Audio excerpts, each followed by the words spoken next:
The brain rot has you, right? Let me hold on. Andy, could we get that image on Yeah, screen yeah, for the yeah. viewers? I'm on it. I'm not angry. I'm just disappointed. This is what Colin has shown us. Yeah, it's how many bone rippers he goes through in a single day.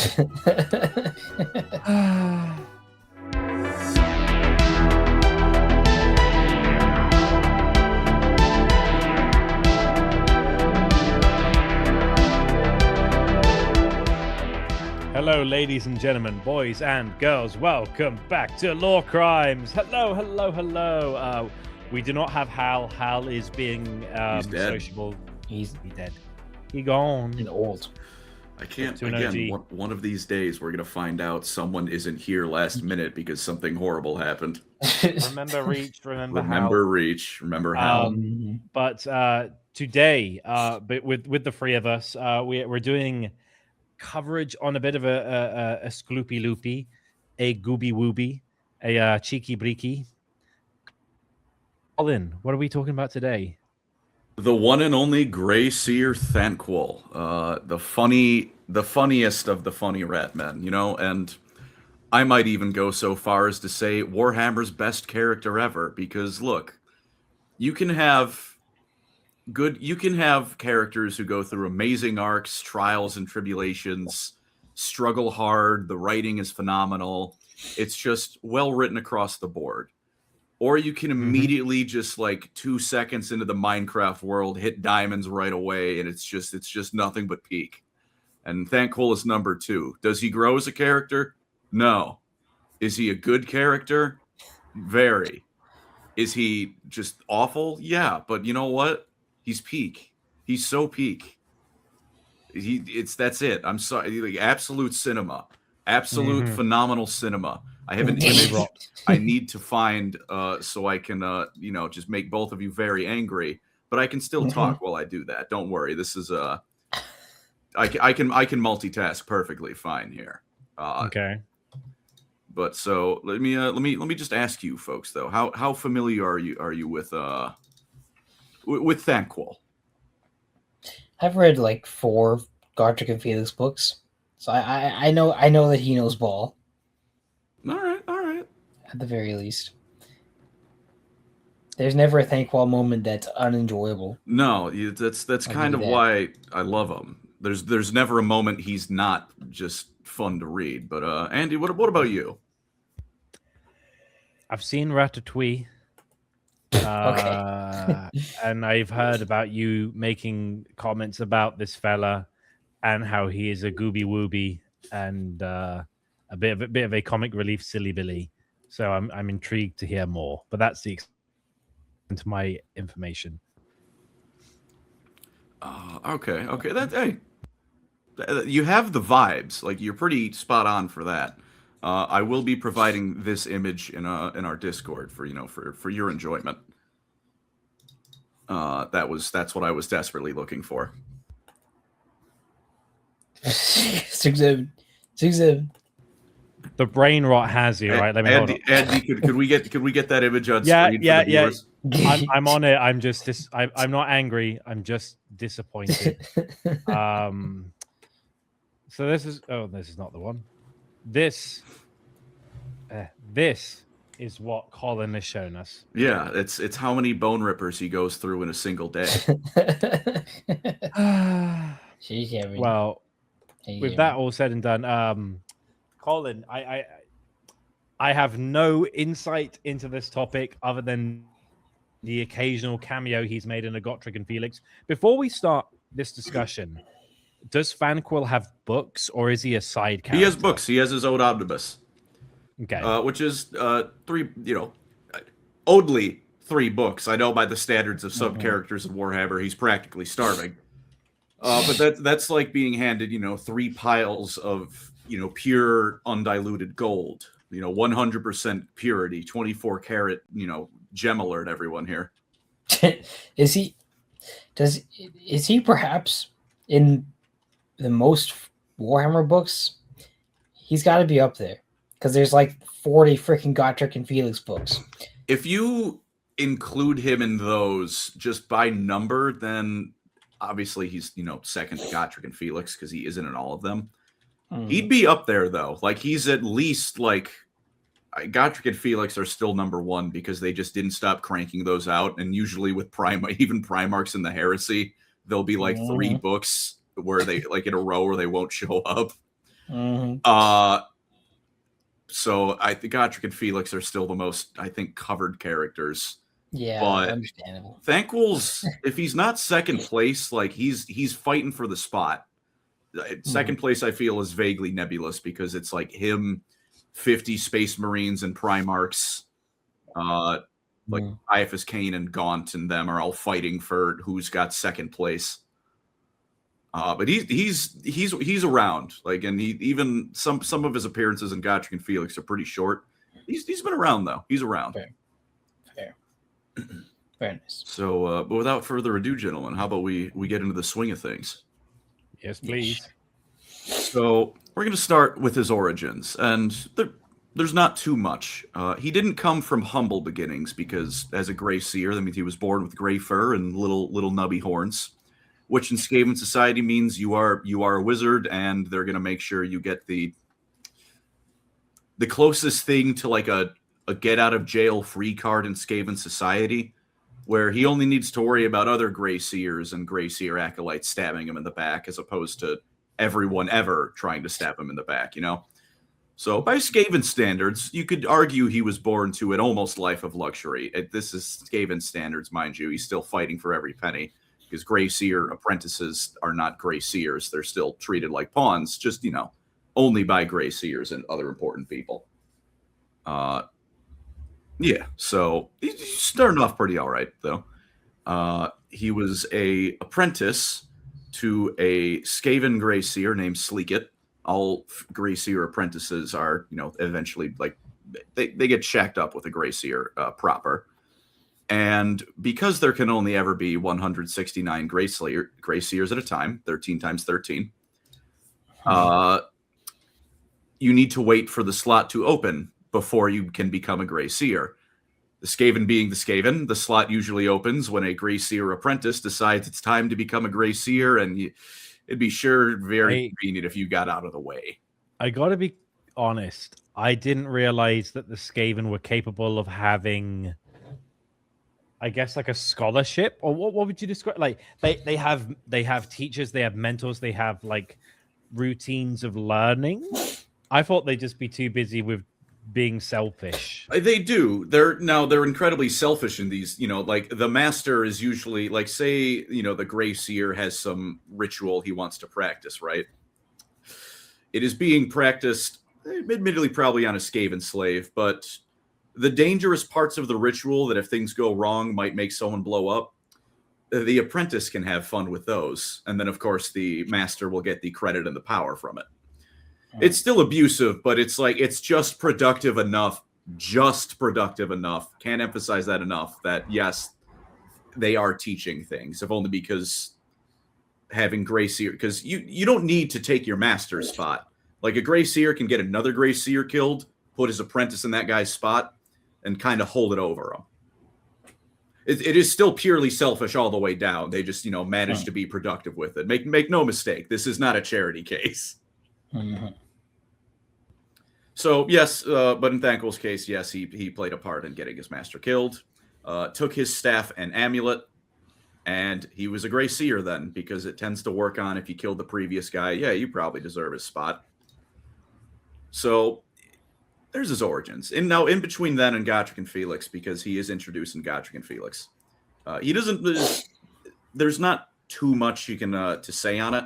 He was you can just, the blanket statement of he was doing Grey Seer Thanquil things is good enough, which you will come to see shortly what that is like. He was, however, eventually picked up by Seer Lord Kritislik, who is the head of all of the Grey Seers and part of the Council of 13. So that is an important fellow right there. And so from that, he would his first mission was Nuln. Go deal with Nuln, the Imperial City, head of engineering of the Empire of Man, once the capital, very important place. He was deemed important enough that he can take it. It would be a great city to just steal secrets from mankind from. It would weaken the Empire, another great thing to do. Thanquil can probably handle it. He's put in charge. And immediately he is himself. We're going to give him credit. I'm going to give him credit first, because as I'm going through, I will every now and again I'll point out that he has moments of like genuine brilliance and intelligence. Wow. And his initial plan wasn't too bad. He had a couple underlings from other Skaven clans, right? You had some Molder, you had Clan Pestilence, you got a lot of stuff there. And his first plan, though, all his, actually good. The basically the head of security in Nuln, not a fan of mutants, right? No one in Warhammer that's a human is. This is not news. This guy really didn't like mutants to the point that he thought working with the Skaven was a good idea if it would get mutants killed. Because in his mind, the Skaven are the obvious enemy, but mutants can be anywhere. They're lurking in society. You got to drive them out. You got to clean your house before you can, throw stones at someone else. Their whiskers. Yeah. And their cheese. Now, look, man. I don't care how much you go with like the Imperial view on mutants. They're better than Skaven. I will firmly take that stance. I'm sorry. A mutant, yeah, a lot of the time they are like chaos corrupted. Skaven, no, do not work with them. But I can see where he's coming from. You can, if I can see my enemy, I know where he is, and I can keep track of him. You see that line of thought. Skaven either. That line of thought can work on some enemies, not the Skaven, because it's the Skaven. There is no positives to working with them. Not for more than like 5 minutes, anyways. But anyways, the gentleman doing this was Fritz von Halstead was his name, and the plan was eventually Thanquil was going to manipulate this madman into causing a civil war in the Empire by way of getting Karl Franz, his brother-in-law, killed. Which honestly, with how insane and zealous this guy was, I think it would have worked out. Unfortunately, as it tends to be Thanquil's lot in life, and indeed his introduction, his role in the book is antagonist in a Gotrek and Felix novel, which is a great way to lose and die. He doesn't die. He loses pretty hard, though. Gotrek and Felix, by this point of their story, they had no money, so they were working as sewer jacks, which just patrolled sewers underneath the Empire. Because again, they were on poo patrol, and they weren't on poo patrol. They were bodyguards in a tavern. Because again, they have zero money, and they're both very good at killing people. Felix not quite as good as he would be later on by this point, but Gotrek is kind of just a flat line of perpetually at max. So they're pretty good bodyguards and whatnot for that. They found Fritz speaking to a Skaven. Wasn't Thanquil, but it was a messenger. They eventually found his identity and tracked him down and got him killed. Felix didn't want to kill the guy, but the madman wasn't really giving him a choice. So they did kill this guy who was working with the Skaven. And Thanquil was also there because he was going to meet with the guy himself. And Thanquil he was getting ready to fight. It was going to be, he was going to do some murder. He even had his special rat ogre bodyguard, a specially augmented one named Bone Ripper. Gotrek cut him in half with a single swing of his axe, and Thanquil left. So that was phase one of the plan. Did not work. But I will say up to this point, look, that was just unfortunate. How can you can't predict being in a Gotrek and Felix novel. That's not on him. Now going forward, they start being on him. Because after this fails, the various heads of his underlings, like the head of, the Molder representative, the head of, Clan Pestilence, Scryer, the big hits, they got their own plans to take down Nuln, which for any other faction would be like, oh, phenomenal. Thank you, my underling. Now we can still proceed with the invasion. But if these plans work, then that Skaven gets all the credit and Thanquil looks bad. So in order to keep that from happening, he wrote Gotrek and Felix letters informing him of every single plan that his underlings had. And they even had, he had a rat, whisper at them from an alley, like a really crappy drug dealer. Hey, come here. Come, man thing, dwarf thing. Come here. Come here. Yeah. Come here. I'm not going to do anything shifty, I promise. Yeah. And it's he just keeps doing that. And they're also like, they take one look at the letters and they look at each other and they're like, this is clearly written by a Skaven. Because one of them starts with like friends. It's spelled FRENDZ, I think. B Warns. In crayon. Yeah, and he's speaking clearly like a Skaven, like he's like, foul clan pestilence, a pox upon them, is planning to destroy our man-thing city. They just look at each other like, well, a rat is doing this, but I guess he's giving us information, so we'll go there and kill everything. Is this after he tried to assassinate them with 1 billion ninjas? No, this is before that. Oh, spoilers. The 5 million ninjas come shortly. And so they deal with these. So Clan Pestilence has a plan to spread disease with this like cursed cauldron that had I think even like a bit of both like the horned rat and Nurgle's cauldron, I think, even in it. Don't know how the hell they got that, but they did. They stopped that. Clan Scryer was going to steal a steam tank because that'd be a pretty good piece of equipment to reverse engineer. They go deal with that because Thanquil told them that Clan Scryer was doing that. Clan Molder's going to release a bunch of monsters and like mutated just normal rats to devour, like just starve the city out. And they go deal with that. Admittedly, some of these plans kind of work. Like they kind of work. Like the disease wasn't as bad, but like the cauldron tipped over, so it still did spread. Like a lot of Nuln's food was still out, so like a plague and famine started spreading throughout the city. But what's important is that they weren't total successes, which means Thanquil isn't getting blamed for being incompetent. His underlings are. Perfect. Of course. He does, after around like the third time this happens, clue in on the fact that, hang on a minute, as much as it's convenient they're stopping all these threats, what if they stop mine when I finally get back in the game? So that's when he sends like 100 assassin rats after them. And it reads like a Three Stooges bit because they invade Felix's room as he's about to get his freak on with a tavern server. They just start tripping over each other. They trip over Felix. They trip over Felix onto Felix's sword. I don't think Felix got a single on purpose kill, but I also think he killed like 5 of them. And he walks out. Gotrek he's standing in a hallway of corpses because, of course. And Thanquil has, there's a quote.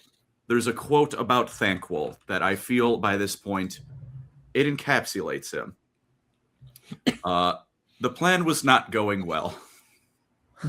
Surely, thought Thanquil, he was the most potent of mage rats. Why then did the Lords of Decay keep sending him inferiors to work with? Warlord Scritch of Clan Crick had jeopardized the task of destroying Citadel LaBouffe. True, Thanquil had promised the drawbridges would be down. Wow. Yeah. He was just there like, do it! And that was how he did it. But he's like, Thanquil had promised the drawbridges would be down, but that had been the fault of those worthless gutter runners. Yes, the poison he bought for them was so watered down as to be safely drinkable, but he had saved many warp tokens.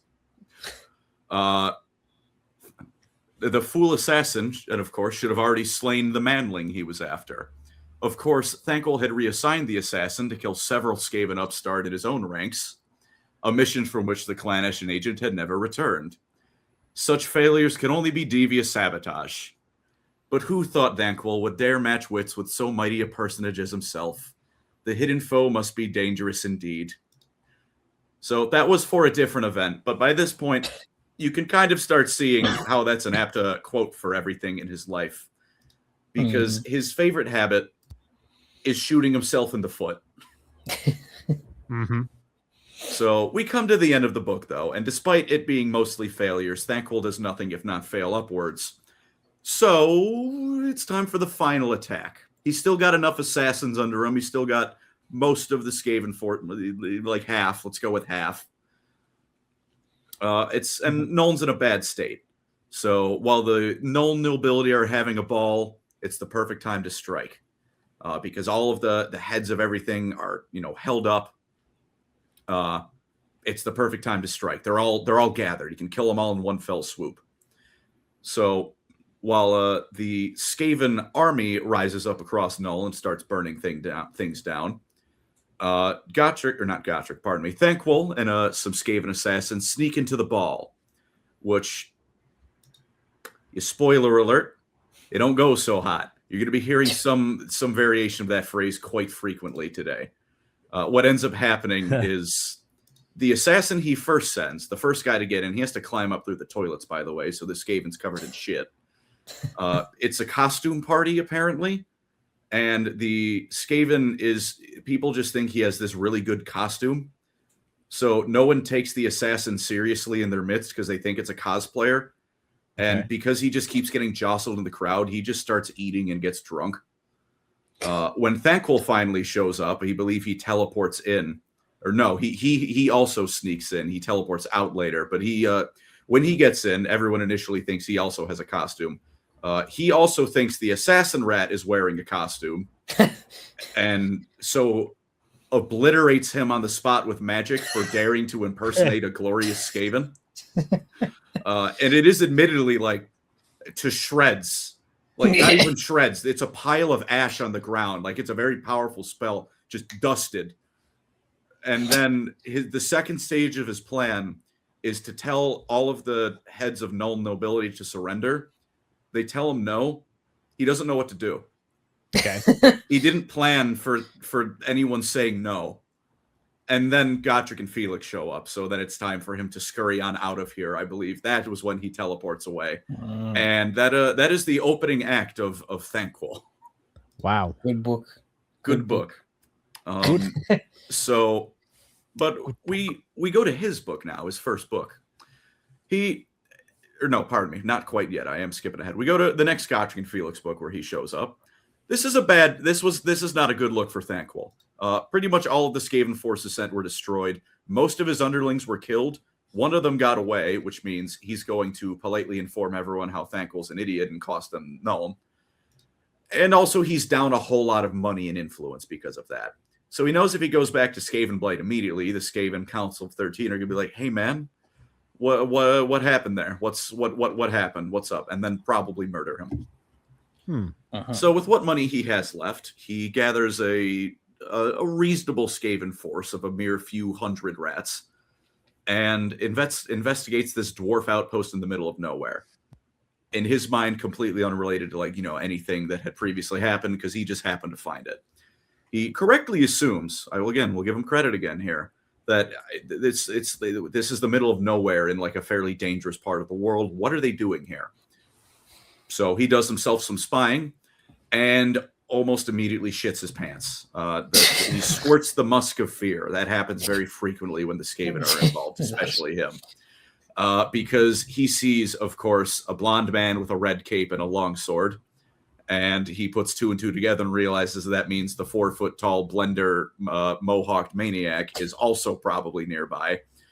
So in a panic, he just orders everyone to just attack immediately, which does it fails, of course. And what they were building there, by the way, was a war zeppelin, the Spirit of Grungni from the Gotrek and Felix books. So that is unfortunate for Thanquil. But what he does do, he still has schemes. He has a little ratty underling he's had for a while named Lurk Snitchtongue, who he's been just kind of beating regularly and using as a spy. So he gives him an artifact and casts a spell so he can see through this rat's eyes and speak into his brain. That just constant updates about the dwarf Thunderbarge. Where's it going? Which means Thanquil has info on where Gotrek and Felix are at all times. By way of a Skaven who has to hide on a dwarf Thunderbarge full of slayers and just dwarfs in general, which he does. He does remain hidden, but also, God, I would not want to be that Skaven more than any other. At one point, Lurk was forced to hide on the outside of the Zeppelin while it was moving and a chaos storm was happening. He just basically turned into a rat ogre, which really sucked. But of course, when Thanquil, he's following all these movements, he's getting another army of underlings because Thanquil is infinite bullshit. He can BS his way through any problem. He went to Clan Mulder and somehow convinced them to give him another army. He goes to ambush the Spirit of Grungni, ambush the Thunderbarge. He's like, it's got to stop and resupply. now's the time. And he even gets there where they're resupplying ahead of them, ahead of the Thunder Barge, and captures 2 of Gotrek and Felix's good friends. Mm-hmm. And, you know, of course, when they get there, they start fighting. Thanquil is ragingly incompetent. So the 2 friends of Felix he had captured are freed almost immediately, and they start fighting. And one of them was the wizard Max Schreiber, my goat. And him and Thanquil start magically wrestling over the airship.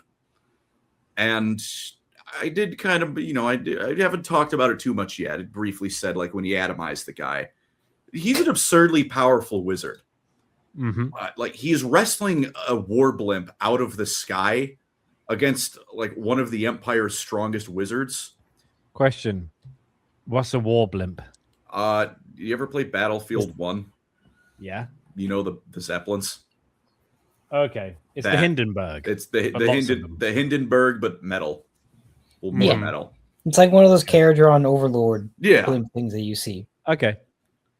So they're fighting over that, and especially when he chows down on Wormstone, which he regularly does. I mean, that's more of just a Grey Seer thing, though, to be fair. He just starts like ripping it out of the sky, and the only reason he doesn't is because Lurk shows back up and surprises him, and he loses focus for a second. And eventually, though, he does lose focus enough that Max is able to kind of best him in the magical duel. And of course, the last thing, he very quickly teleports away, as after the duel, he takes the slightest amount of time to reassess like where he's at, and then he turns left and sees Gotrek like stomping his way over to him. He's like, I think it's time for me to be elsewhere. So he just teleports himself away. Like, he just flings himself into the warp. Mm-hmm. Which I would also like to point out that Malekith did that, and I think he was like in warp time like hell for like 1,000 years. Because it's warp time. Thanquil did it. I don't think there was a single thing that there was that 0 repercussions. Yes, went natural 20. So he's the goat. There was he not only a rolls single 20s and 1s. Only 20s and 1s. It's sometimes the 20 is a 1 and the 1 is a 20 though. It is absurd. Well, before we get any further into this discussion, shall we read some donations? I'm sure people have been wondering. I also want to shout out, I lost the chat. I have to find it again. Shout out to Daka Boy. He says, I need Thanquil carnally. So shout out to that comment. Wow, carnal. I don't agree, but like, you know, you do you. Yeah. I'm not going to yuck your yum, said Colin. I won't yuck your yum, but I'm not a fan of what makes you go yum. No. He shows back up in reality alone, and now has come to terms that he has no underlings, he has no money, no idea how to even get back to Skavenblight, and when he does get back, they're just going to kill him. And Lurk shows back up too, which on the one side you might think, oh, an underling, but he's not very happy with Thanquil for what he's been forced to deal with. And Lurk is now like rat ogre size, but actually intelligent. And Thanquil's still a wizard. So for a brief moment, they're in like this Mexican standoff before they discover that a massive chaos horde is coming down from the north, because it is both the build up to Archaon's horde and also it's Warhammer. Sometimes chaos just be doing that. So they start wandering around and end up in Clan Mulder territory instead of killing each other. Lurk proceeds to start a revolution in Hell Pit by claiming to be the Horned Rat's son or some crap like that, or his chosen prophet or whatever. This plot line doesn't last very long, spoiler alert. While Thanquil gets thrown in jail because the surviving underling from Nuln he had was from Clan Mulder, and he wasn't exactly happy with Thanquil, ruining his plans and trying to get him killed. So Thanquil tries to explain that, hey, chaos is coming. There's chaos here. And the Skaven he's talking to in response just kind of says, yes, that's interesting. Have you considered eat shit and die and I hate you? But Thanquil is still Thanquil, so he will never not have a golden ticket out of the problem facing him. So he still has that connection with Lurk. So in exchange for informing Clan Mulder on everything Lurk is doing so they can deal with him, which they do, Lurk's slave revolt is halted, and Thanquil is once again back in a favorable position through some political maneuvering. and then for some fucking reason they give him another army. What else? He's a goat. That's why. What happened to the other armies, Andy? Well, they died. Yeah, but like, what else have they got to lose? Like, Skaven. Who cares? Skaven died. That's what they do. You're not wrong. It was the army's fault, bro. Oh yeah, of course. It was treacherous underlings and incompetent underlings, and incompetent, treacherous underlings. Such is the power of Grey Seer Thanquil. At the end of the day, Skaven are malevolent lemmings, essentially. They just run off the cliff. Skaven die like hamsters. It's never an uninteresting death. Like, all right. Also, has anyone ever heard a story of a hamster just dying? Like, no. It's always like, yeah, it ate the other hamster and then blew up or some shit like that. Yeah. True. It hijacked the train and then slammed into a mountain. Like, wow. Yeah, those guys are crazy. And Thanquil, what is it? He goes on to lead the army to victory for once, though. He even says that he was quite proud of himself because he only outnumbered the Chaos Horde 4-1. Which, by Skaven standards, that's damn near equal footing. Then it is an even fight. There wasn't. Master, they outnumber us 5-1. Then we're fucked screwed. But hey, a win is a win. Now, admittedly, this was also like the end of this was like the B plot of the actual Gotrek and Felix novel, who were themselves dealing with the main head of the Horde. But again, a win's a win, and he gets to reap some glory and rewards, go back to Skavenblight. And I'm also realizing before we move on to the next bit is that I forgot in Nuln, by the way, he was called by the like head of the Grey Seers, the Skaven Council of 13, through a far squeaker, which is like Skaven Skype. It blew up in his face. This was the singular time someone made an attempt on his life, and it was actually an attempt on his life, and he assumed it was just happened. Someone tried to blow him up, and I think this was the only time he didn't immediately jump to assassination attempt. Just coincidence. What a coincidence. Not that important. I couldn't not bring that up. The one time he would have been completely right. It was like, what are you going to do? Yeah. Occupational hazard. But in his own books, and we'll kind of breeze through some of it a bit, because it is 3 books worth of stuff. Immediately, first paragraph of his book, from his point of view, he's captured and being kidnapped by other Skaven. He's not even conscious. He's dreaming of like being on the cusp of ultimate power before Gotrek and Felix kill him, because he is so afraid and obsessed with them that they are literally in his nightmares.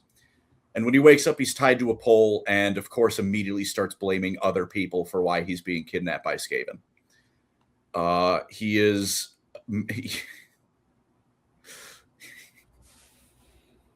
This is so stupid. They drop him in a maze, which he is afraid is the maze of inescapable death, but is instead the maze of merciless penance, which can, in theory, be survived. I just like the fact those 2 mazes exist. That really makes me happy. So he's fine. He's chilling. He made it through the merciless penance maze, though. So he's after he meets with the Council of 13, and he's told he's told to go snoop around under Altdorf, the Skaven city under Altdorf. It's kind of in the name. Both because they're getting pretty disloyal even by Skaven standards, and there's this pretty powerful magical artifact down there they'd like him to get.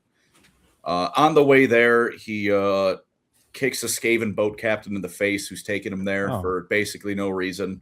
Then that captain starts beating his underlings, who then start beating the slaves. This is just kind of happening. Cycle of life. It's not really important to the plot. He just does that.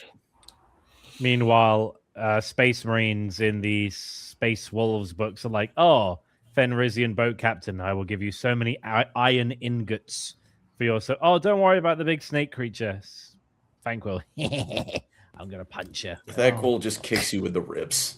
Yeah. That says you should be grateful he's not killing you. You should be grateful my heel is in your neck. Lol. True. Yeah.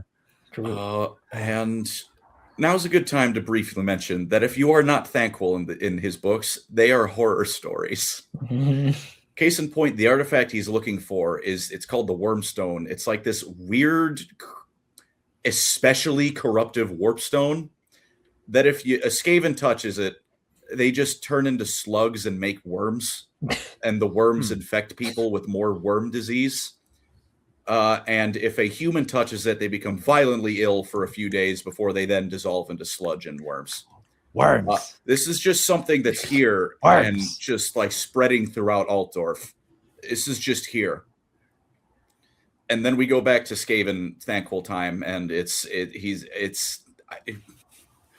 he's just blaming people around him for why he shot himself in his foot, and he never stops doing that. And I just love it. Throughout the book, he's dealing with this shadow wizard called Jeremiah Scrivener. Shadow Wizard Money Gang, who's this like honestly horrifying figure. Like he's walking through shadows. The room just like gets dark and freezing when he's in there, like the Rogue One scene in Darth Vader before he turns on his lightsaber. You can't see him if you don't know, like if he doesn't want you there. He astral projects and talks to Slan. And Thanquil just keeps like showing up and like breaking all of his toys and running away when he's about to die. This guy, like the whole time there, he's understandably like afraid of this Skaven threat brewing underneath Altdorf, the capital of the Empire. And he's right to do so, because the Skaven eventually decide they're just going to chuck the evil worm rock in the water supply. And then we go back to Thanquil, and just in quick order, back to back, right? He meets the ruler of Under Altdorf, who reveals to Thanquil he should be the ruler of all Skavendom. Thanquil decides that this treacherous act must be stopped, because Thanquil should use the Wormstone to become the head of the Council of 13.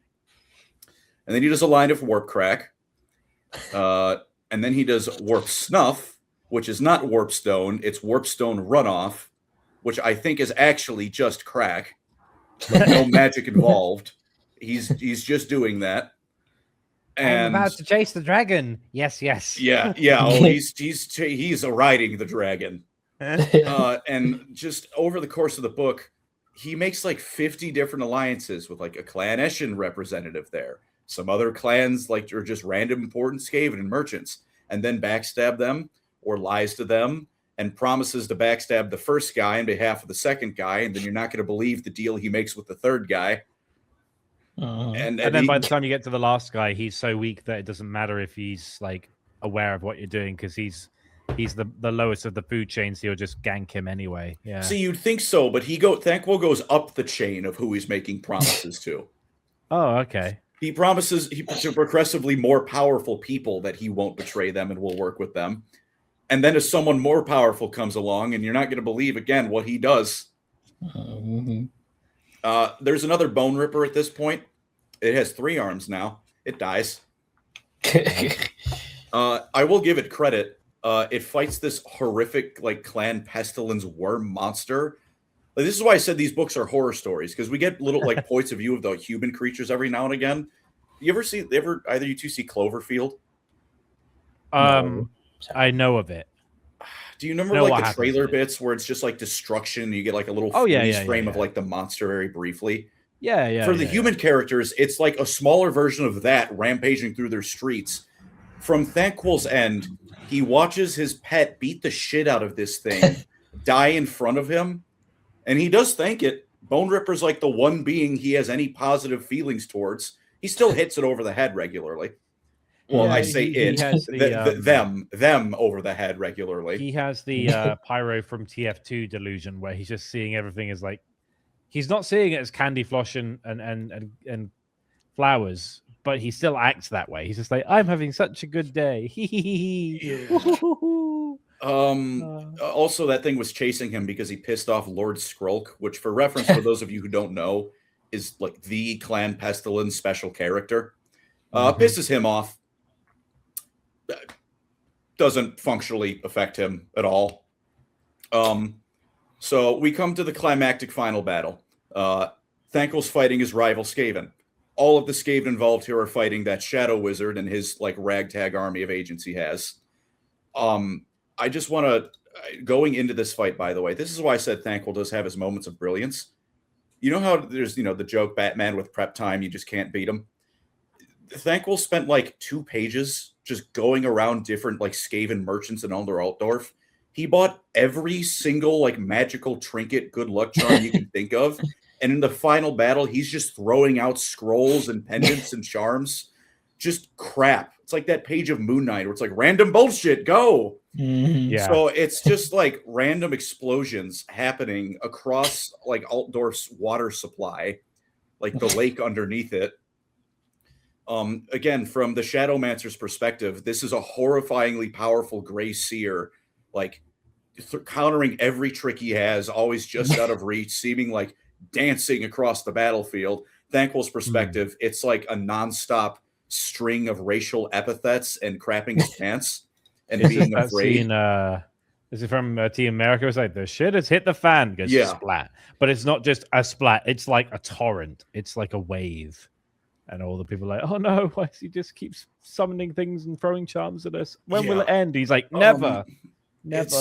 He and in the final battle, he performs like his MOBA or whatever, his ultimate, which is rail a line of Warpstone. And for a brief moment, he goes from like panicking and like going, I need this to win, and I need the energy boost it gives me, like, because it does give you magical power in addition to being Coke. He goes from like afraid to, I can kill everyone here. I can kill the Council of 13. I am the next horned rat. And then he reins himself in. That, incidentally, every time he does Warpstone, his egomania through the fucking roof. Before he takes stock of the situation, in front of him are is a Clan Eshin assassin who I believe was actually from Nuln as well. He managed to survive as well. Guy from Nuln, who Thanquil wasn't a fan of, but he wasn't that much of a threat. Lord Skrolk, and the human shadow wizard who has been like thwarting his plans. He looks at the Clan Eshin assassin and just unmakes him. Like, this would be you use your ultimate on like a mob. Like, he just like final flash, like Dragon Ball Z, obliterates this guy, expends all of his energy, and then Skrolk and like the shadow wizard just kind of look at him like, well, we're gonna beat you to death with hammers now. And then he teleports out. And at the end of the book, he doesn't teleport to a Skaven den or the middle of nowhere. He teleports into some random woman's house who passes out in fear, and Thanquil describes her as the plumpest example of humankind he has ever seen, and it ends with him eating her alive. Wow. Sheesh. Sounds about right for a Skaven, got to be honest. Breezing through the second book, this one will be kind of especially quick because it's like the two kind of plot book. The main plot of non-Thanquil is this Slann is trying to do an experiment on if Sotek is like a good god or not, because Sotek's not part of the great plan that just kind of happened. And the Skinks like him, but the Slann are like, you're not planned for. We don't know about you. So he's just trying to see if that could work. On Thanquil's end, he got jumped by Deathmaster Snikch. After under Altdorf, he somehow bullshitted his way back to not being murdered. He got himself another Bone Ripper, a bunch of bodyguards. Lord Snikch murdered all of them in an alley in like 30 seconds, and the servants that survived took all of Thanquil's belongings and ran. So that's fun. Good for him. And Thanquil is also not in charge of this. Oh, wait, no, shit. Did I skip ahead? Oh, crap. I did skip ahead. No, I skipped ahead. Shit. He was press ganged by Clan Eshin, but the Deathmaster Snikch thing didn't happen yet. God, I misread my notes. Fuck. But spoiler alert, Thanquil's gonna have a horrible time. So he gets press ganged into assassinating the prophet of Sotek that the Slann is basically trying to evaluate. So a bunch of like humans get shipwrecked there, and one elf who very quickly dies. Oh, what happened there? All right, something I don't know. Keep going. We're back. Fine. He gets press ganged into like being the spy on Clan Pestilence, see what they're doing in this invasion, and all the other rats that are there. Clan Eshin as well. He gets there. The first few dozen Skaven are eaten alive by sharks when they're landing in Lustria, because of course they are. The humans by this point have been captured by the lizardmen, put in the temple. They're going to be sacrificed by the skinks and all that, because the lizardmen are not good people. They fight chaos and Skaven. That does not mean they're good people. And their side of the book is just misery, and it's just them dying one by one. The Thanquil side of the book is that, unknown to the humans, well, the elf knew and he guided them away from it, but mostly unknown to them and avoided, thankfully, was that the Skaven landed right by the vampire coast. The Skaven did not know that, so they start bumbling through swamps of zombies. An assassin, by the way, that had been trying to kill him first sent like 3 idiots after Thanquil, to the point that Thanquil was shocked at how shit they were, because their version of a sneaky assassination was to just mug him in Skaven Blight, like just visibly take out knives and start approaching him like JoJo villains. They were just like, oh, let's go through like the manual. It's like, step 1, arm yourself. And they're like, that'll do. It's like, wait, you didn't read the rest of it. It's like, no, I got the gist of it. Yeah, that's not step. Poor fellas. So, and then a competent assassin who's following him ever since starts trying to kill him, and he takes it seriously. And then what happens is this is during the zombie fight, by the way. Like, zombies are rising up out of the swamps, jumping the Skaven, jumping Thanquil. Thanquil has one of his competent moments where he just goes full red raid, like a cornered rat, and just starts caving in zombie skulls, like in melee. Like, he just starts beating the snot out of them. He goes sicko mode until the assassin then takes the advantage of the melee to jump him. And this is one of my favorite moments he has ever, because the assassin, as it turns out, was like one of the pack mates of the original assassin who was helping him in Nuln way back when. Okay. Surprising amount of loyalty being shown by that assassin for like a fellow Skaven. But I think some of it was also like he made all of them look bad, and that includes him. So he's got to kill Thanquil to kind of get some credit back.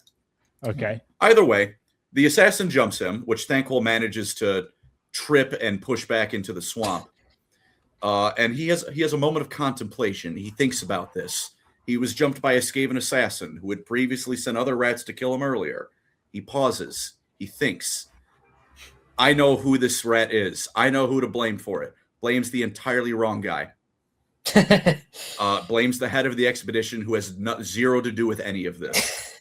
Who he then, by the way, goes to browbeat into giving up the rat ogre that the expedition leader had, which he then steals from him and renames Bone Ripper. Okay. And also, paragraph 1, like paragraph before he steals Bone Ripper, is lambasting the warlord in charge for being so weak as to need to rely on being carried by a rat ogre. Paragraph after getting Bone Ripper, of course it is only right that the leader of such a Skaven party rides atop his trusty rat ogre. I love his mental gymnastics. Again, the book is nothing but this. There is zero character growth. There's also like zero character regression, because you can't get worse than he is. Yeah. He can only surprise you with the specifics. Eventually, he makes his way to the temple, and he gets at one point surrounded by like Saurus temple guards and a Croxagore. I hate Saurus. I hate them. Oh. He kills like most of the Saurus in melee, like while he's casting spells and like hitting them with the sword like a goddamn Sith, while Bone Ripper kills Croxagores. And then he looks at the human like he press ganged into now serving him. They're both very aware they're going to betray the other. It's just who can do it first and get use out of the other before they do. And they just look at each other, and Thanquil, it's almost like you get the vibe. He's like, "Did I just pull that off? Holy shit, I did." Thanquil takes his chance to leave, by the way, because he sees the human for some reason shoot the Skaven assassin or the skink prophet doing all the sacrificing. From his perspective, he doesn't know why the human would do that. That's just a silly move. The human was obviously trying to live and save his like situationship. So Thanquil doesn't give a shit about that, though. He's leaving. But on his way out, he has an idea. And like the Grinch, it's a terrible, awful, wonderful idea. The raft he was on, right? Or no, pardon me. He came here on a boat, and he realized the boat had food on it. That boat's probably where the assassin that's been after me is heading. I'm going to go beat the shit out of that guy.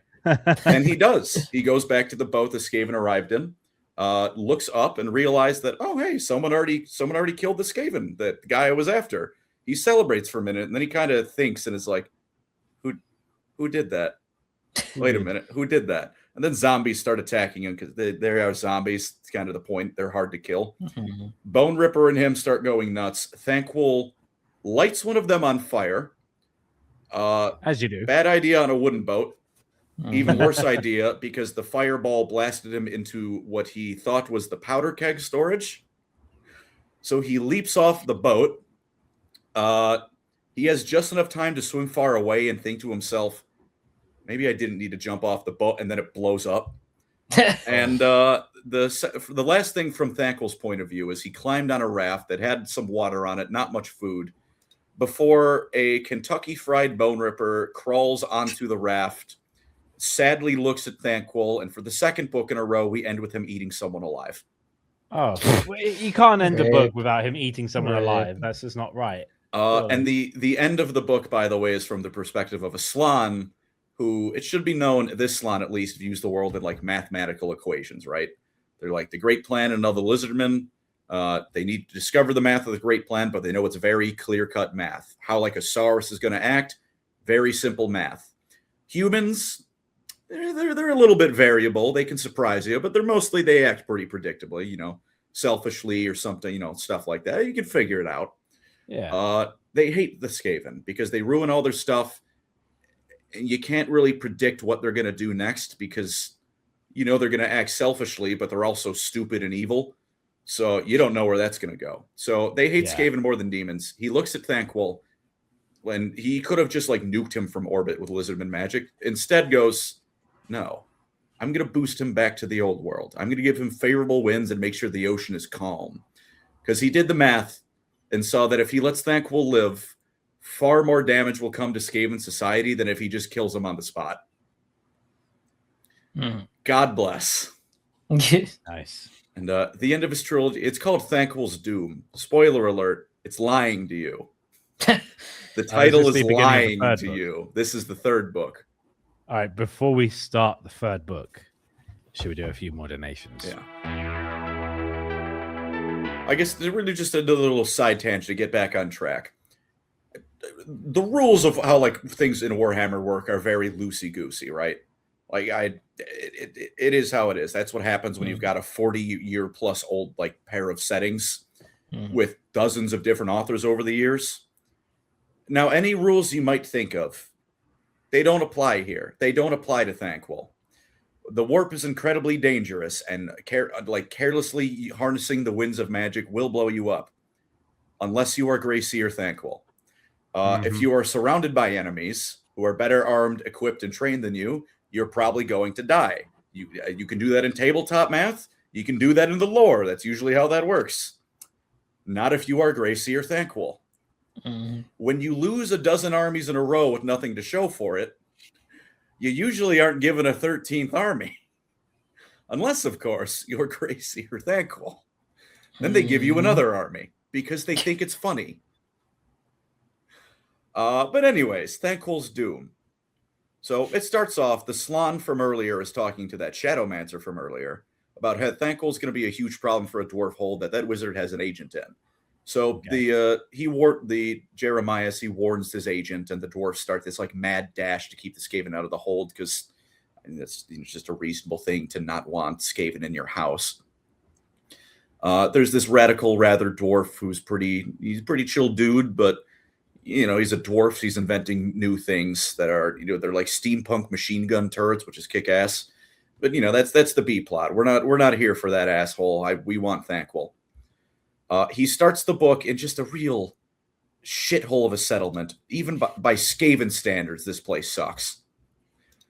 And it's under the thrall of a more powerful clan, though. So much as he wants to, he just wants to start blowing people up, but he can't. He kind of succeeds in bullying / paying someone to take him out. before he gets mugged. There is no grander scheme here. He's just getting mugged by the Skaven warlord present. At first, Thanquil's a little worried, right? Because he just came back from Lustria, like sailed across the Atlantic essentially on a raft. He's a little out of it. The Skaven in charge makes a mistake through no fault of his own. It's such a nothing action, but what he does, the Skaven warlord mugging Thanquil has an axe, and he rubs his thumb along the blade, and like a little bit of blood is drawn. Nothing action. This is like a little idle tick before a battle. Unfortunately for this rat, that is the same habit Gotrek Gurnison has before a battle. So Thanquil gets turbo PTSD Vietnam flashbacks and just starts braining people with his staff and Dragon Ball Z key blasting everyone within arm's distance and just going nuts. And in the meantime, there's like dwarf slaves here. They don't know what's going on. They just see this one guy's losing his mind. So they break free and make their way back to that dwarf hold to warn them that there are more rats coming, and one of them is this insanely powerful wizard, because Thanquil's life is nothing but outsiders seeing him and thinking he's actually competent. So now they're horrified of this man who's going through a PTSD flashback because he thinks this rat is a dwarf right now. I don't know. And then the rest of this book, by the way, is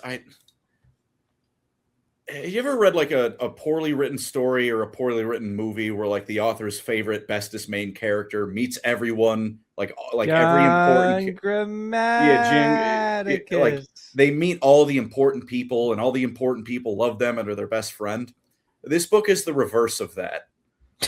Because Thanquil spends most of this book just going like meeting a bunch of big name Skaven characters. They immediately want him dead.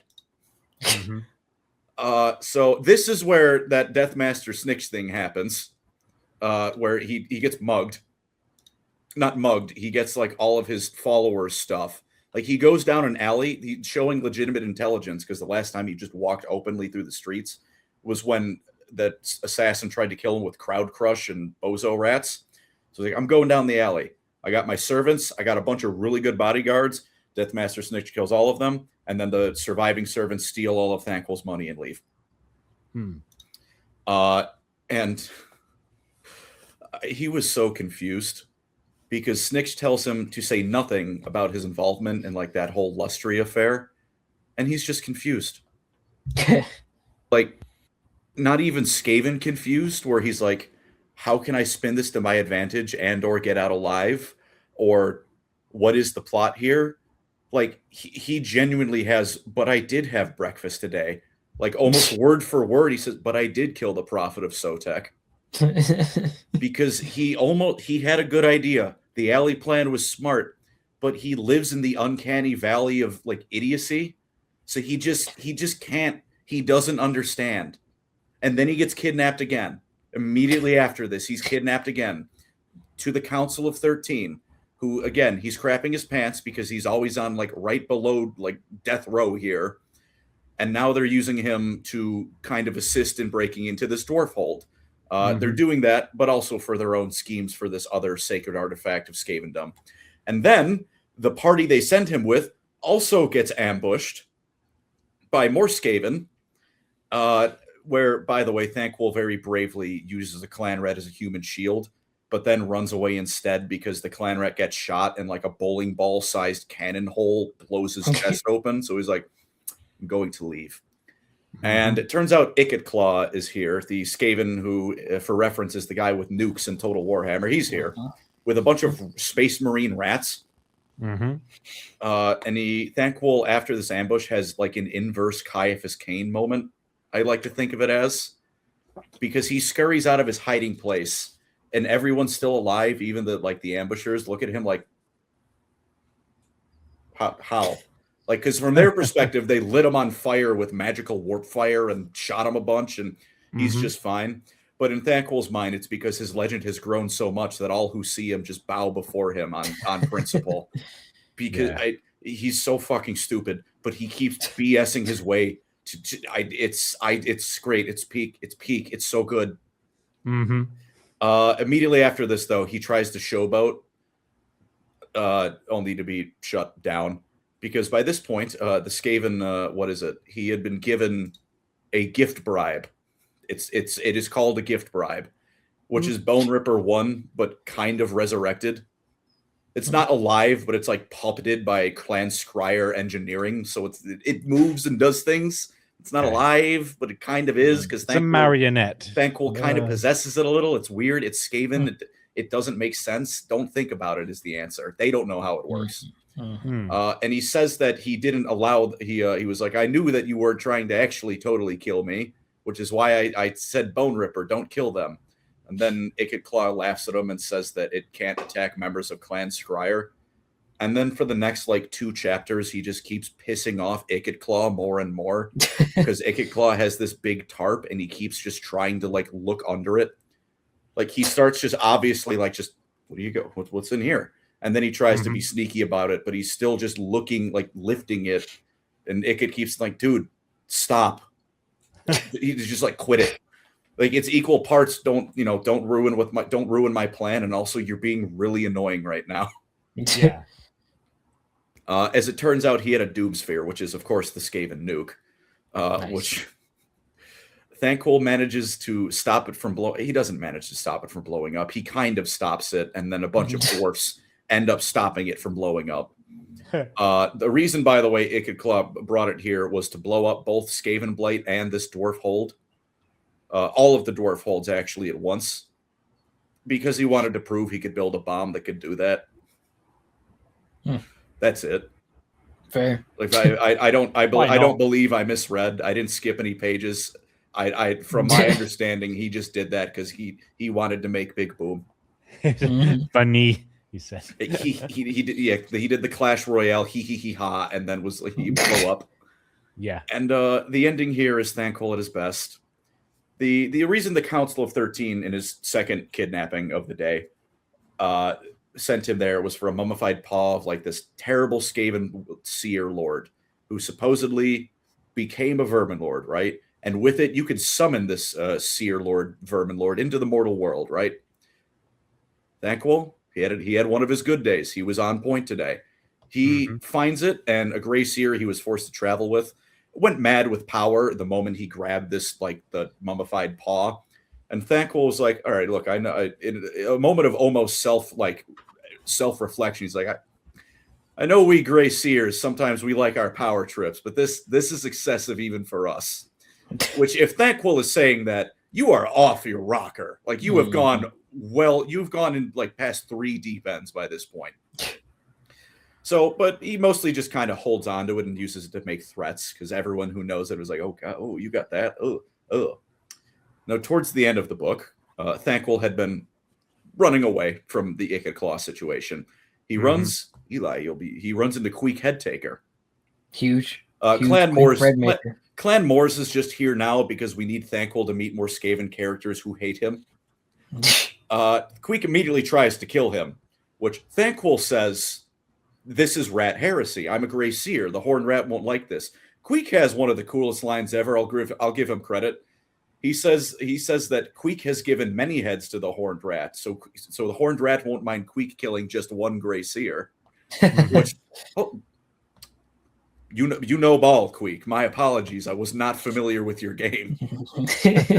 He still kind of BS's his way into working with the Clan Moor Skaven, even more tentatively. There's very much the implication that the moment the fighting's over, if Queek is still alive, he's just going to kill Thanquil. But he kind of works with him a little bit. Maybe he gives Thanquil the chance to impress him. That'd be an uphill battle. But during this fight between the dwarfs and now Clan Moors, who are the actual Skaven, proper warriors, Thanquil's like, the Skaven with me want me dead. The dwarfs definitely want me dead. Let's just break out this paw. Let's just summon the Vermin Lord. Maybe it'll be on my side. It wasn't, because there was no Vermin Lord. it summons Skarbrand. Sheesh. Who then starts just pounding characters out of continuity, just murderously slaughtering people left and right, because it's Skarbrand. A bunch of the dwarfs still around go insane. The Skaven go even more insane. Queek is Queek. He's having the time of his life because he's like the only Skaven to almost be called brave. It's great. Skarbrand is barely defeated because like one of the dwarfs drops a statue of Halaya on his head. As he's going, he now I would just like to ask you a question to gentlemen before I ask a question to gentlemen. What the fuck? Ask you gentlemen a question. Okay. What do you think a Khorne demon's opinion of the Skaven is? surely spiteful at the very They probably don't like how they hatred. do a lot of backstabbing and sneaky stuff, I assume. Not very favorable, yeah. Yeah. Skarbrand tells Thanquil, feel free to summon me anytime you want, big dog. Crazy. Because Thanquil may be a coward and an idiot and a backstabbing moron, but by God, wherever he goes, there's going to be a body count. And Skarbrand saw that and it was like, game recognizes game. You may not be part of the game, but Thanquil is the house in this situation. Except the house always loses. And then the book ends with Thanquil running away, offering prayers to both the Horned Rat and Khorne, explicitly to cover all his bases. Wow, just in case. Have a little bit of a backup plan. And bright side, though, the resurrected Bone Ripper lived. So technically, we've removed the dead Bone Ripper from the tally. Wow. I mean, it's dead, but like is it not dead? Dead. Now, in between now and the next two things, because we're almost done, he would just imagine everything I've been talking about. Just loop it in your head in whatever way you can imagine. He loses. He does something stupid. People give him another army because he has like simultaneously a 1 and a 20 in charisma. He's just it just keeps happening. Eventually, we get to one of his last appearances in the Gotrek and Felix book, Elf Slayer. Spoiler alert. He kills Felix's dad. Dang. I didn't even know he had a dad that was alive. Felix, well, he had a dad. Had is a good word. Was he only in that one book? No, he was in a couple other books. Oh, okay. If I remember correctly, this is also the Gotrek and Felix book where they're defeated by two schmucks pushing them out a window with a couch. So it's not a great day to be Felix Jaeger. No. They also tried to send assassins after Gotrek and Felix, but you don't need to. I don't need to tell you how that went. He had a different plan because he learns that the duo they're going to be mucking about in Marienburg, in the swamps, and he captures them and brings them aboard a Skaven submarine. Don't ask where they have those. I don't have an answer. They just have those. We all live in a Skaven submarine. Skaven submarine. And he actually has them tied up. Like he has them dead to rights. He starts bragging and how he's going to torture his arch nemesis after decades of being humiliated by them and them thwarting every single one of his plans. And then Felix asks, "Who are you?" It's like for a moment, the whole submarine just goes quiet. Like even like the gears, it's Skaven engineering, so it's creaking. Even that stops. Like the one gear he has in his head comes to a stop as he just is like, huh? He realizes that they were never thwarting his. Well, they were, but they were never going out of his way to fight him. They didn't know he existed. They just were getting jumped by random D&D encounters as far as they cared. And like, oh, hello, insulin.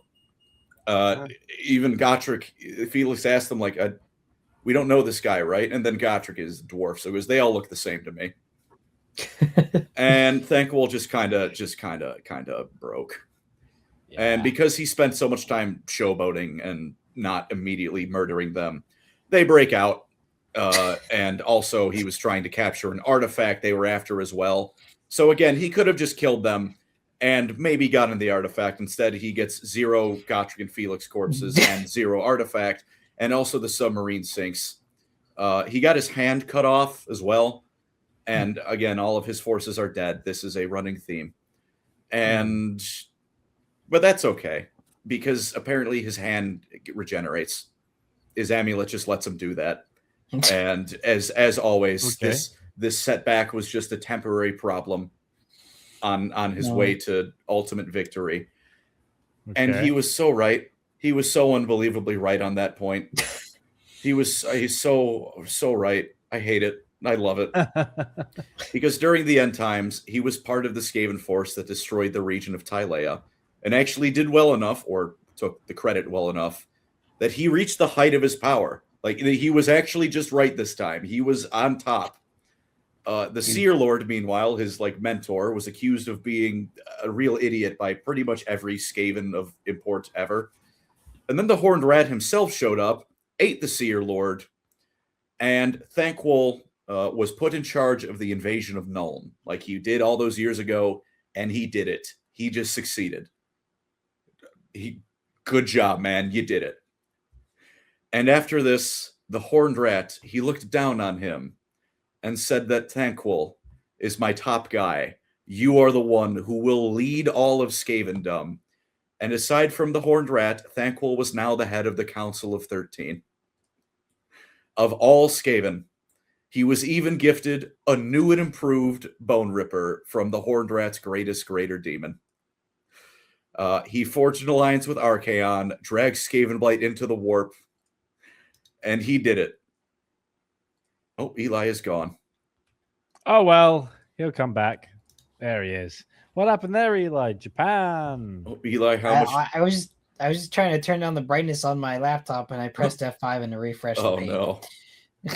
Where did you cut off? I heard that he's now part of the Council of 13. Yes. He's the head of the Council of 13. Yes, and he was even gifted a new Bone Ripper with 4 arms by the greatest greater demon vermin lord of the Horned Rat. Yeah. Like I said, he pulled Skavenblight into the warp, made the alliance with Archaon, somehow made an alliance with Archaon and wasn't killed for being a Skaven near Archaon, because you can't kill him. He did it. Unironically, he did it.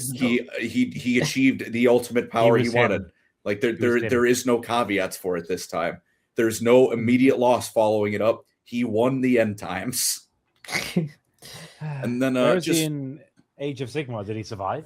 I was going to say really quickly, early on in Age of Sigmar, right? We didn't know he was. We knew he survived, but we didn't know maybe they killed him off. We no more Thanquil for the new setting.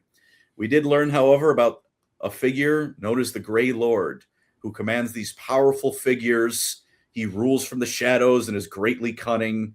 And, surely only someone of great power and might and ruthlessness could control all these, powerful figures in the cities of Sigmar. And shit, it's Thanquil, isn't it? It's going to be Thanquil. Of course it is. Yeah. He nearly destroys the city of Hammerhall, which is one of the most, important cities the cities of Sigmar have. And then on the flip side, he's Thanquil, because he shows up in Age of Sigmar, and then Gotrek and then Gotrek Garrison shows up in Age of Sigmar. And As is right. Over a realm gate to the old world, him and Gotrek fight over it. On Gotrek's end of things, there's a kind of a tearful goodbye he has to Felix. I'll admit that kind of got me going. That brought some emotions out of me. On Thanquil's end, he freaks out because even after a literal eternity, he's in a new universe now. He still has PTSD from Gotrek. he flips out and goes from supposedly this cunning legendary warlord who survived the apocalypse to the line Kylo Ren from episode 8. I want every rat I have on that dwarf now. More. Which doesn't work because, of course. And he hasn't, to my knowledge, unless there's been something recently that I've missed, which I certainly hope not, because please, more Thanquil are always good. He's ever since then continued on his 50-50 streak of sometimes his plans go amazingly, sometimes they don't. Case in point, he got a bunch of Nagash's pyramids blowed up. He was at least in part of the Skaven force that ruined Nagash's scheme to kill everyone ever. Downside, he also dug a portal from Skaven Blight into an ocean in the Realm of Death, which flooded Skaven Blight, killed more Skaven than any other point in history, and also this flood was full of zombies because it was from the Realm of Death, and his methods to stop it killed so many Skaven that even the other leaders were like, bro, this is, on our side. This is excessive. Wink, wink. So he then ran away so no one could get any retribution on him. Although, to be fair, I think even if they tried, the Horned Rat himself would probably just kill the other guys on the spot. Because at this point, there is surely no other reason he's alive than the Horned Rat is like, you are just so unbelievably funny. And then the Horned Rat said, funny. It is also, it should be known, by the way, the average life expectancy for a Skaven is 13 years. Thanquil is in another universe. You can't kill him. Yeah. You can't kill him. Yeah. He's him. And that's pretty much Thanquil.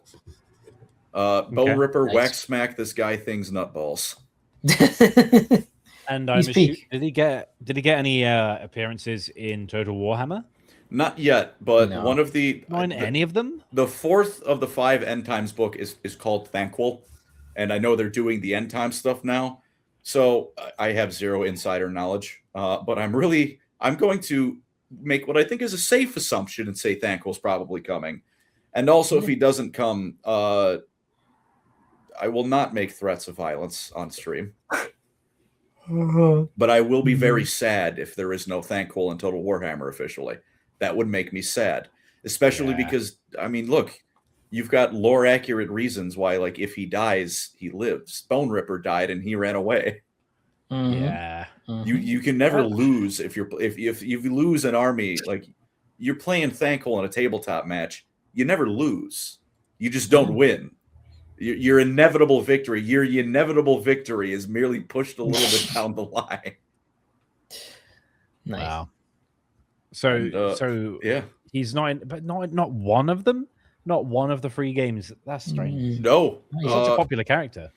I'm sure he will. Like, especially like they saved the gash for the end. Like, Thanquil is one of the few characters left that has like major recognition. Like, you drop him, it doesn't matter if you like the Skaven or not. People are just going to buy this DLC because it's Thanquil. It's him. Yeah, he's there. How could I not buy that? I know I'm those people. These are the jingle jangle keys for me. Yeah, this hole was made for me. Yeah. Well, he's a pretty, but it does sound like, would you say that Gotrek and Felix is a primer, and then if you really want to get in, then read the books? Or would you say go the other way around? I'd say Gotrek and Felix is they go everywhere and talk to basically everyone to some extent. So if you want, like, primer, you can never go wrong with Gotrek and Felix. They're good books. Like, they're the most popular fantasy series for a reason. If you want to get into Skaven books specifically, you can't go wrong with Thanquil's books. And even if you don't want to read Skaven books for Skaven, read them for Thanquil. Yeah, that's good fun. Yeah. Well, before we get into the question of the week, I believe we have a few more donations to get through. Yeah, you don't need to eat poop to know poop don't taste good. The only advice, I guess, for the Thanquil books is, like, if I would spread them out, because I did the thing I always do where I devour them in like 2 weeks, and then it just lives in my brain as one blob of funny rat guy. So maybe, if you're worried about it like wearing a little thin, give it some time. But also, look, at least if you're anything like me, it didn't wear thin. If there were 50 more books after that, I'd be reading 50 more Thanquil books. Yeah. Well, before we call it a day, we do have a new question of the week. And last time, what was our last episode? It was End Times. End Times. So we've got some comments from last time, and these were picked by Eli. So, Eli, if I present them, would you like to read them out for us? Yeah, sure. I have to wait for Discord to load again, though. That's right. I've got them on screen. Oh, okay, yeah. All right. Let's see. This is from Nerdy Vids. Keeping up with the idea of the final ritual somehow enabling the creation of the mortal realms, make that ritual be the reason that the winds of magic are now their own separate from the realm of chaos. Their unbound power is what allows the realms to form, and the fact that people can channel them without, or at least far less, fear of corruption is a big part of why the mortal realms have been putting up a better fight against chaos. The old world died, but it gave the next world the tools and foundations it would need to survive. It's very nice. That'd be pretty cool. That would be indeed pretty cool. Mm-hmm. I say you'd think like a lot of these ideas, like even the ones we came up with too. You'd think like wow, that's reaching for the low hanging fruit, but like the low hanging fruit was what we got because we got like the rotten low hanging fruit for early Age of Sigmar, especially. we got the poo. We got the festooned with toxins, poopy yum yums. Yeah. Oh no. An apple with AIDS, Spencer. you say? Spencer Badger 8836 End Times. Turns out the Skaven didn't blow up the moon. It just did that. I like that too. More Sleep just kind of not even because chaos was waxing powerful. It just like observe that blows up. Mm-hmm. And then James, he already put this in the chat today, saying, but it is still very real. I think Eli has crashed out. Eli has frozen. He's dead. Well, no. In case, I'll read it out until he gets back on track. You could fix it by stopping halfway through and releasing a Gotrek book called Ever Chosen Slayer. I mean, it feels like Gotrek, if you just like hurl him into something, he'll fix the problem somehow. He's a bit OP in that regard. He's little like bit. The Doomslayer. Yeah, I think Eli has died. Rest in peace, Eli. I think he's slightly changed position from when he first froze, but like he's still not moving. My laptop ran out of batteries. Oh no! Well, I guess it's up to us. Finish the fight. Athena's here now. Don't worry. We have a third member still. We have reinforcements with Athena. And the last one from All Will Wear a Green Hat in 4 weeks. # End Times. I would drop 5 million clones of Colin into fantasy, watching them utterly overrun the Chaos armies on the way to Teclis. Many of them would die, most of them making a bridge with their corpses over the ocean towards Ulthuan. Here we go. Here's Eli. But that elf would 110% get impregned by at least one of them. Nothing of the actual events would change, as all of the clones would die within the first week due to starvation and diabetes. Yeah, wow. You'd see, just watch the Warden and the Paunch trailer, but it's not Greenskins invading Ulthuan, it's 5 million me's. Mm-hmm. You can keep the "Where is he?" opening though, but that's not Eltharion saying that. It's for much more disgusting reasons. Where is he? And I thought, for a simple one this week for question of the week, # Thanquil. If you could plop Thanquil into any setting, doesn't have to be Warhammer, just anything you could imagine, where would you plop him? Just to see what would happen. # Thanquil. So you could put him in Lord of the Rings, you could put him in the House of Parliament for all I care. Put him where you like. See what happens. Where would you put Thanquil? See, I have two answers myself. I either wanted like a timeline where for some reason, someone is finally about to win Warhammer 40K. Like some faction's about to come out on top. And then Thanquil is here. And then they will not be coming out on top anymore because in some way he will ruin everything. Alternatively, right after Palpatine becomes Supreme Chancellor, I just drop him somewhere in the galaxy. Yeah, that'd be awesome. Thanquil on Mustafar dueling Anakin. Like, what the hell? He obliterates Wat Tambor just to ashes. Oh, that'd be funny. Where would I put? I put Thanquil in Great British Bake Off, just so that hopefully the cameramen would like film what would happen, and it'd be like a found footage movie. It'd be quite funny. Yes. What about you, Eli? Where would you put Where would you plop him? I don't know. I'm sure he'd be funny in Star Wars or 40K. That's an easy answer. I can't really think of anything else currently. Fair enough. I'd like to put him in Ranger's Apprentice also, the children's book series that I read. I read some of those back in the day. Those books were bangers. Yeah. Also, one last donation from Ned. I love your attempt to say my name, but Matt.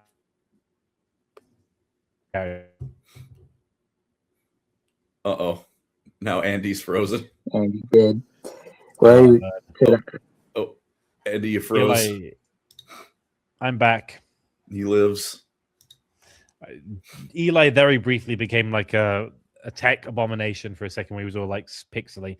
But before we are cast into the void, thank you all very much for watching today's episode, and thank you, Colin, for hosting, talking about Thanquil, talking about funny yes, Ratman, he. More than a pleasure, sir. But thank you all for watching, and we hope to see you next time. I'm not sure what we'll be doing next week because of the tumultuous next week or so that we're going on, but we'll figure something out. Maybe a gaming stream, we'll see. Maybe either way, some TTS tabletop game or something. One last from Not My Real Name for 499 catching my first live broadcast. Love the lore, trash talking, complete douchebaggery, lads. Incoming gold brick. Thank you very much. Thank you. Thank you very much. But for now, thank you all very much for watching. We'll see you guys next time. Bye-bye. Take care, everyone.